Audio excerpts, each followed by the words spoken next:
Знаете ли, че древните хора са използвали наистина странни методи, за да изглеждат красиви? Днес ще ви разкажа за 5 от най-необичайните техники за разкрасяване от миналото. Номер 5 ще ви изуми. В Древен Египет хората използвали смес от олово и мед, за да си направят точна линия. Те вярвали, че това ги предпазва от злото око и слънцето, но не знаели, че оловото е отровно.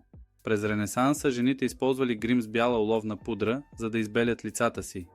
Това им придавало благороден вид, но често водело до отравяне с олово. През 18 век жените в Европа използвали пиявици, за да изсмукват кръвта си.